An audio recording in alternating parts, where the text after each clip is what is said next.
కైలాసవాసి కవచ కపర్ది నీలలోహితుడు గరళకంఠుడు వ్యోమకేశుడు వ్యుక్తకేశుడు ఆవిర్భవించినటువంటి మహాపర్వదినం మహాశివరాత్రి పర్వదినం. జన్మకో శివరాత్రి అంటారు. మన జన్మలో వచ్చే అన్ని శివరాత్రులు ఆచరించినా లేకపోయినా ఈ జన్మలో ఒక్క శివరాత్రి ఆచరించినా చాలు మన జన్మ సార్థకత అవుతుంది అని పెద్దలు చెప్తారు. ఎందుకంటే ఈశ్వరుడి యొక్క అనుగ్రహం పొందితే చాలు, ఇంకా ఏ విషయాల గురించి ఆలోచించాల్సిన అవసరం లేదు. మిగతా ఎన్ని సమకూరినా కూడా ఈశ్వరానుగ్రహం లేకపోతే అది కొరతే లోటుగానే ఉంటుంది. పరమేశ్వరుడు మహాశివరాత్రి రోజు లింగోద్భవ కాలంలో లింగ రూపకంగా ఆవిర్భవించాడు అని మనందరికీ తెలుసు. ఆ ఆవిర్భావం వెనకాల చిన్న కథ ఉంది, అది మనందరం కూడా తెలుసుకోవాలి. ఏమిటా కథ అంటే, ఒకానొక సందర్భంలో వైకుంఠంలో ఆ శ్రీమన్నారాయణమూర్తి ఆదిశేషుపై యోగ నిద్రలో ఉన్నారు. అటువంటి సమయంలో సత్యలోకం నుండి 4 ముఖాలు కలిగినటువంటి బ్రహ్మదేవుడు వచ్చాడు. ఓయి, నేను విధాతను, నన్ను చూసి కనీసం లేవకుండా గౌరవించకుండా ఉన్నావు అని అన్నట్ట.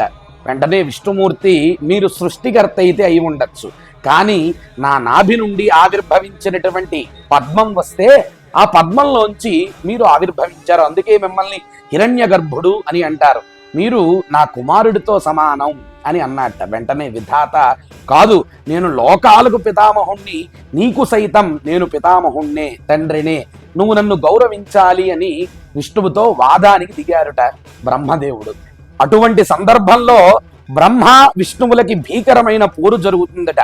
అటువంటి ఆ యుద్ధాన్ని దర్శించినటువంటి దేవతలు కూడా తల్లడిల్లిపోయారట. వెంటనే కైలాసానికి వెళ్ళారు, జరుగుతున్న విషయం చెప్పే ప్రయత్నం చేశారు.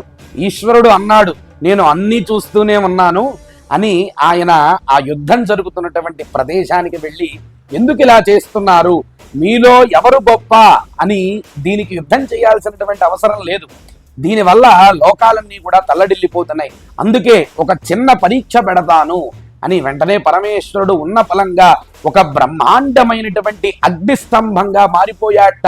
ఆపాతాళ నభస్థలాంత భువన బ్రహ్మాండ మా విస్ఫురతు జ్యోతిస్ఫాటిక లింగమౌళి విలసత్పూర్ణేందు వాంతామృతై. అప్పుడు పరమేశ్వరుడు లింగాకృతితో ఆయన ఎక్కడికి వెళ్ళాడంటే అధోలోకాలన్నీ దాటి పాతాళాన్ని కూడా దాటి వెళ్ళిపోయాట.